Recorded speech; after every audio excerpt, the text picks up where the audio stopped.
Good afternoon. This is Sonia Falayan, and you are tuning in to my YouTube channel, Mind and Manna. On this channel, I center the voices of Black women, mature Black women who are interested in improving their finances so that they can level up to a more intentional way of life that includes freedom, rest, travel, and ease.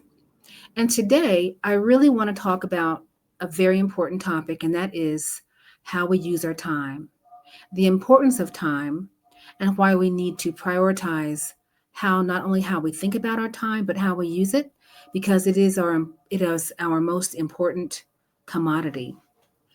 I also want to talk about the reasons why our time is our money.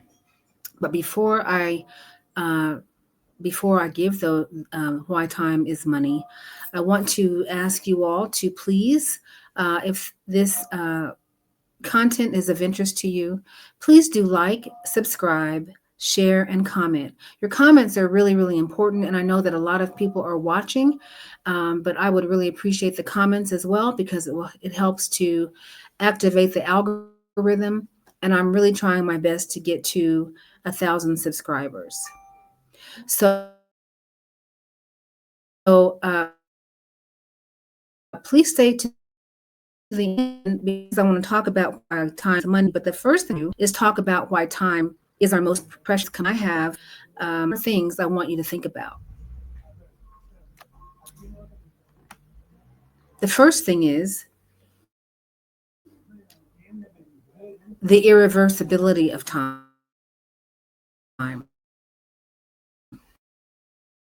We can't reverse time. Time is a very finite resource. And while we can make more money, restore health, we cannot get on. The second thing is that there is scarcity of time. We all have 24 hours a day. That's how we measure time in this modern society. We all have the same 24 hours, and how we use that time is very, very important. And how we use that time is it's not only important, but it helps to determine the quality of life that we have. So how we think about the 24 hours a day that we are given each day and how we use that time is very, very important. The third thing is I want to talk about the opportunity cost because every moment that we spend on something, it means that we can't spend it on something else. So that means we have to prioritize our time wisely. Okay, so the opportunity cost, how we are using our time is extremely, extremely important. And the fourth item I want to say is that I want us to continue to consider the impact on our well-being. How we use our time affects our physical health, our emotional state, our mental state, and we all know that when we don't manage our time properly, it leads to increased stress, burnout, and of course, we're not as productive. So, the reasons why time is our most important commodity: number one, it's irreversible. Number two, scarcity. Number three, we have to consider the opportunity cost. And number four, we must consider the impact on our well being. I told you I would also talk about why time is money. I want to talk about that. And I also want to talk about some of the challenges that we face as Black women regarding our time. The reasons why time is money, let's talk about number one, earning potential. The more time we have, the more opportunities we have to earn money and pursue our passions and invest in ourselves. So, time does give us the opportunity to create the lives that we want and to make a difference in the lives of others. It's important that we take advantage of the opportunities that we have because the opportunities lead to better outcomes for us, better possibilities. The second one is investment. Time is an investment that we make. We make an investment in time in terms of ourselves, our well being, our self development. We invest time in our relationships. We invest time in our personal growth. When we invest time wisely, this is important. When we invest our time wisely, we reap long term results. Long term results result in better health outcomes, better financial outcomes, better outlooks in every aspect of our lives. The next item to consider in terms of why time is money is productivity. When we are effectively using our time, managing it wisely, uh, that certainly can increase our productivity. It allows us to accomplish more in a smaller amount of time, and it allows us to pursue and achieve our goals faster. And the next item, this is the fourth thing about why time money is freedom. When we control our time, it gives us the freedom to pursue the interests that we have, whether that's travel, whether that's more time with friends, whether it's time with our families, time with our grandchildren, time pursuing adventures, taking girls' trips, developing a business. It gives us the opportunity to live life on our own terms. This is extremely, extremely important. Now, I want to talk a little bit about some of the challenges that Black women in particular have regarding time utilization. This is an issue for women because women are socialized in current society different than men. Still, it's still a factor. But for Black women, there are some cultural things too that lead us to some particular challenges regarding how we use our time. The first one is we have societal expectations, and those are that as Black women, we are often expected to put the needs of others ahead of ourselves.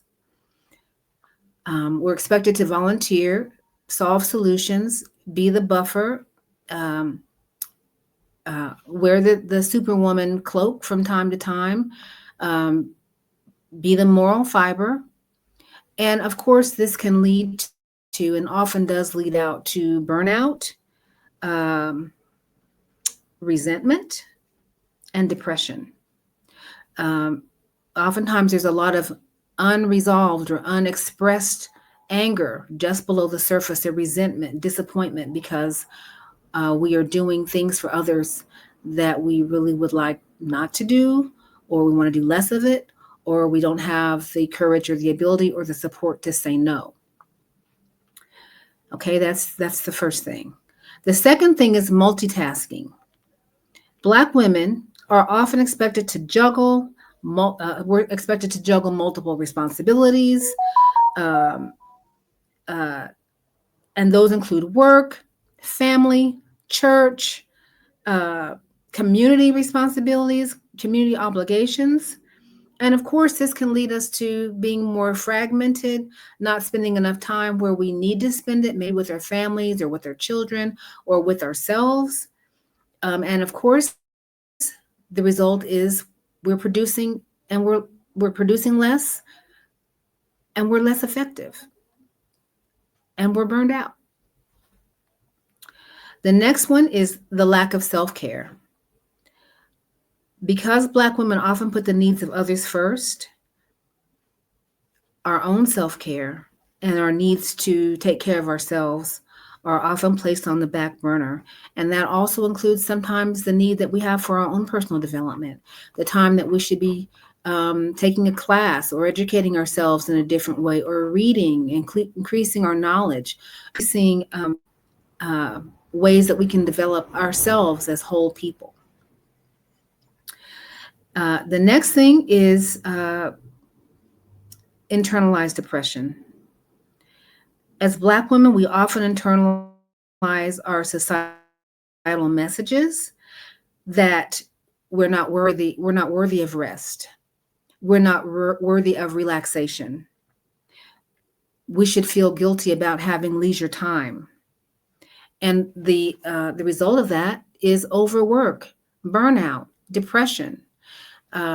I know there have been different spheres of my life where the overall expectations has been for me to produce.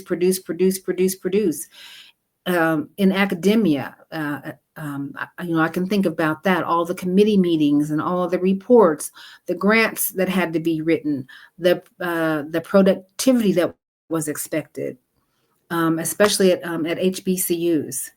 Uh, the demand for extra time, for extra volunteer hours. When I worked for a community service agency, when I worked as a therapist in a community-based agency, we were told all the time that as salaried workers, you work until the job is done. It's not 9 to 5. You are basically on the clock all the time. You don't rest until all of your clients' needs. You've done all you can do to meet your clients' needs, and that's a wonderful thing. But there has to be balance in terms of that. And oftentimes, in these work environments, there is no balance. And then we have the historical expectation of work, work, work, overpay, over representation in terms of our labor, but our labor not being respected in terms of our pay. There's a lot of underpaid labor in the communities of Black and Brown women. We do a lot of unpaid labor that's just expected when we should be compensated for that. The next thing, of course, would be cultural norms. As Black women, we may be socialized to prioritize our community and our family needs over our individual needs. And of course, that adds to a work-life imbalance. It also leads to an imbalance in terms of how we're allocating our time. So obviously, we can see how all of these things are related, but we have to start looking at our time and valuing it differently. And the last thing I would say in terms of, let's see, 1, 2, 3, 4, 5, 6. These are 7 reasons why we have to, as Black women, look at the issues that we have around our time. The last thing I would say is we need to think about self-compassion. We may struggle with self-compassion, self-forgiveness, and that oftentimes leads to guilt and shame. When we start prioritizing our own needs, there are historical precedents for all of this in terms of some of the remnants from having enslaved ancestors, having to work twice as hard sometimes to come up with just half as much. That we have to be better than everyone else just to be noticed. All of these things have an effect, and over time they become cultural issues that we have to look at and overcome. So in this month of January 2025, I'm really looking at time, how we need to take our time back, reevaluate, reclaim it, rename how we're using our time. And I'm hoping that as we talk about these issues, that we can come together and find healthy ways that we can create new paradigms for ourselves and for our community, and to find new ways to problem solve and utilize the precious time that we have for our benefit. And if we can look to ourselves and start taking care of ourselves better, there's no doubt that our communities and our whole societies are going to do better. There's so much research that indicates that when women are taken care of and are thriving, our whole communities and societies and nations thrive better. Our families thrive better when women are centering and being taken care of. And the first responsibility that we have is to take care of ourselves. So I hope that this was helpful. I hope it's given you something to think about. Remember, your time is precious. Your time is money, and time is your most precious commodity. So let's use our time well. All right, until next time, thank you so much.